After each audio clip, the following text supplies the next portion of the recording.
చెప్పు లక్ష్మి ఏదన్నా కథ. చెప్తామా ఆగు, అది తెచ్చుకొని అదే చెప్పాను మళ్ళీ నింపుకుంటా ఆగు.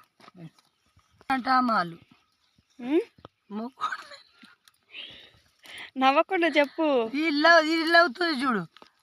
అయితే ఇద్దరు మొగడు పిల్లంలో ఒక